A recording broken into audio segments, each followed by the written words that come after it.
Madam আসসালামু আলাইকুম রহমতুল্লাহি ওবরাকাতু। ওয়ালাইকুম আসসালাম। ভালো ম্যাডাম আছেন? আমার জি আলহামদুলিল্লাহ ভালো আছি।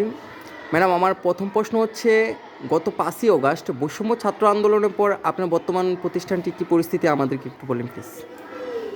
ধন্যবাদ আপনাকে আমাকে এমন একটা প্রশ্ন করার জন্য। আসলে আমাদের বিদ্যালয়টি একটা গ্রামের প্রত্যন্ত অঞ্চলের বিদ্যালয়।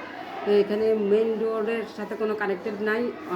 অনেক দূর পেরিয়ে আপনি আমার বিদ্যালয়ে আসছেন একটা সাক্ষাৎকার নেওয়ার জন্য, সেজন্য আপনাকে আবারও ধন্যবাদ জ্ঞাপন করছি।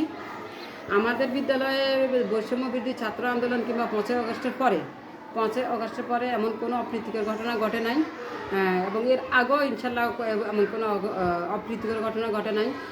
আমরা এলাকার গণ্যমান্য ব্যক্তিবর্গকে নিয়ে, তারপরে এসএনসি সভাপতি সদস্যদেরকে নিয়ে এবং আমাদের ঊর্ধ্বতন কর্তৃপক্ষের সহযোগিতায় নির্দেশনায় আমরা অনেক ভালোই আমি বলবো বিদ্যালয় পরিচালনা করতেছি। এখানে কোনো লেখাপড়ারও ব্যাঘাত ঘটে নাই এবং কোনো অপ্রীতিকর ঘটনাও ঘটে নাই।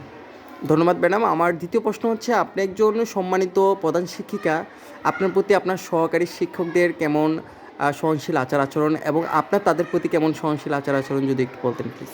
আলহামদুলিল্লাহ, আমার সহকারীরা ইনশাল্লাহ, আমি যখনই যে কাজের কথা বলি বা রাত্রে যদি কাজ করতে করতে সন্ধ্যাও হয়ে যায়, তবু কিন্তু ওনারা স্কুলের দায়িত্ব পালন করে কিন্তু যাবে। কেউ বলবে না যে ম্যাডাম আমার বাড়িতে সমস্যা আছে, আমাকে একটু ছুটি দেন। ইনশাল্লাহ এতটুকু মনোভাব আছে আমার সহকারীদের।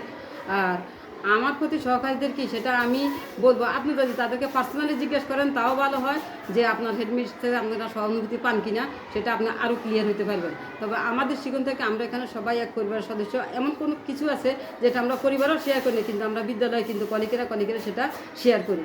সবার সুখ দুঃখ সমস্যা সব কিছু শেয়ার করি, এবং আমার সহকারীরা কখনো আমার কাছ থেকে এমন কোনো আচরণ পায়নি যেটা তাদের মনে দাগ কাটবে।